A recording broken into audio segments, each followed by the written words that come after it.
Hello, I am your friend, Haley Crusher-Kane, and I am walking on a very humid day in beautiful Hamtramck / Detroit, Michigan.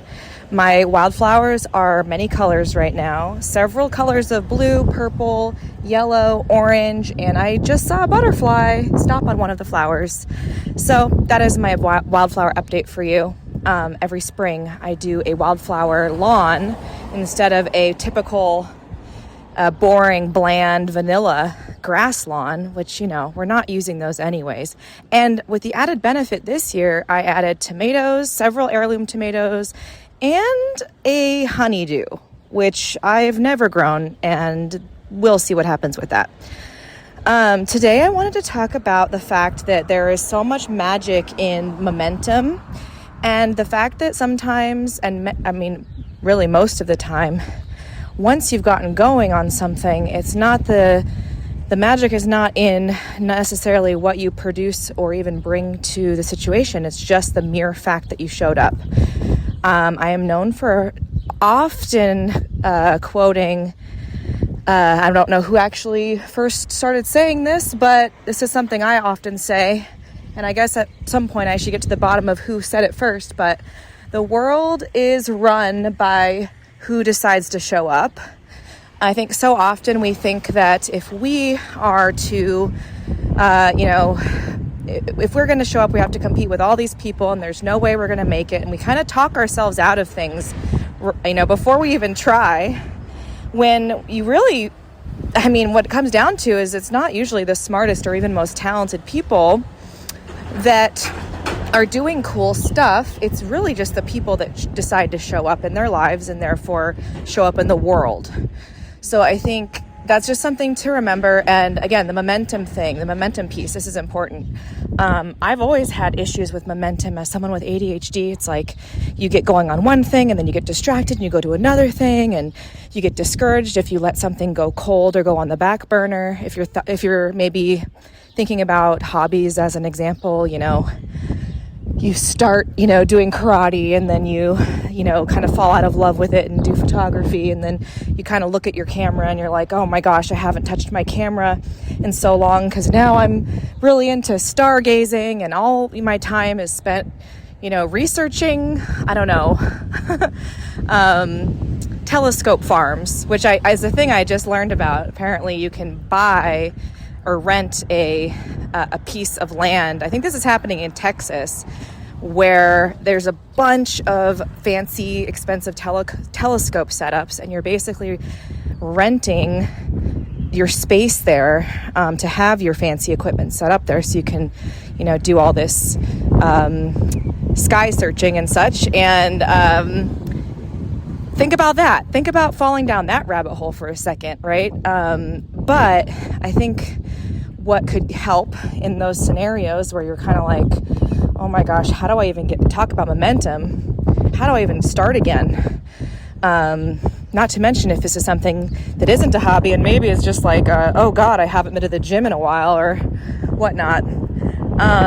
The momentum isn't necessarily in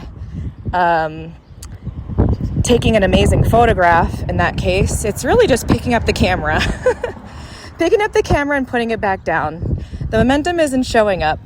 If I show up for this podcast every Tuesday, some content will be better than others, and some will be funnier and more fulfilling than others, and some will have more, interesting stories or travels. Sometimes we're on the road, sometimes we have a lot of gigs, sometimes we don't, like right now, or really enjoying having some time off from shows. But the fact that I show up is the magic. And I think we often forget that it's just that simple act of picking up the thing you put down and looking at it. It's the age-old thing for writers. I always hear this advice for writers. It's like, just sit down for 10 minutes and stare at your computer screen. You don't even have to start writing, because I guarantee you, if you every morning go first thing at 9 or 10 a.m. or whatever. For me, it's more like 11:30 a.m. because my brain does not start working well until a little bit later in the day. If you go there and you sit down and you look at look at the computer and look at the blank screen, chances are, maybe not on the first day, but you will start writing something. And the magic is not that you write the most amazing thing. It's just that you showed up. And that is how you build momentum. And that is how you get out of the trap of starting and stopping and starting and stopping. Just knowing that, getting back into the process of things is really the way you keep going at them. We're finishing an album right now, and I think that's a very good example too, where there's so many moving parts, there's so many people involved. I mean, when I say so many, I'm talking like 5 or 4. It's not like, it's not an emergency. It's not a operation room. But there are lots of people involved, and we're all doing different things.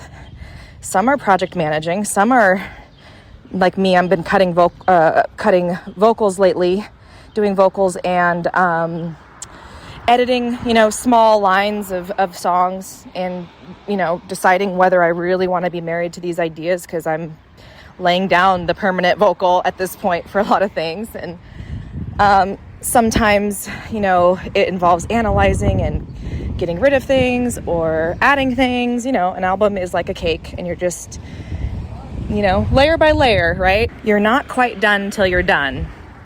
But sometimes all it takes is looking at the list of songs and doing one thing to move that project forward, move the album forward. And you do that every week until you somehow have an album. And if you were to take me way back to when we had the seeds of this album and we're gathering songs and working on demos and structure and just sketching the idea of the album, for me to think about this moment where we're like mere months away from releasing it, that would be very discouraging.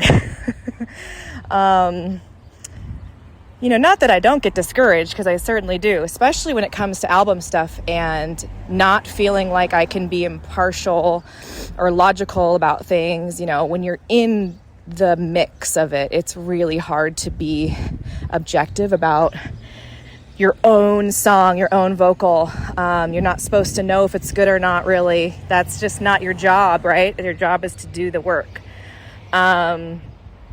But we are showing up. We are making gains. And a new single is on the horizon. Oh my God, I almost got hit by a car. That was fun. A new single is on the horizon, which I will share with you guys really soon. And the album is coming out. I think it's going to be out by September. It's a full-length album. The album art itself is just really cool. As you guys know, we do work with a lot of different artists, and we take pride in kind of seeking out different artists. And every album cover is a little different, right? We got like our kind of wacky drawn art, and our I'm trying to cross the street. Wow. Every light is out on this intersection, and that is very Detroit. All this to say, though, it is a drawing. It is not a photo cover like Modern Adult Kicks, which was very much a photo cover. It is a drawing. I'll be sharing that with you guys soon.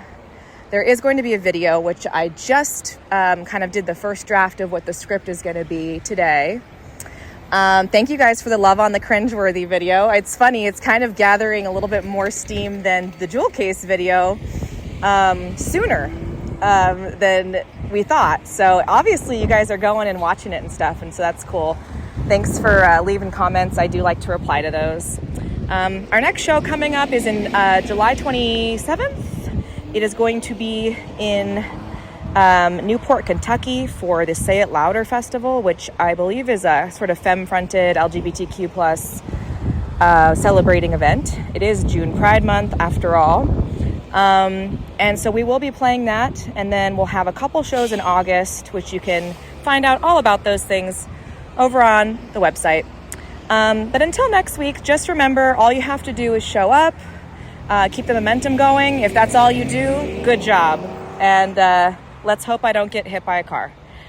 Sparkle hard. Bye-bye.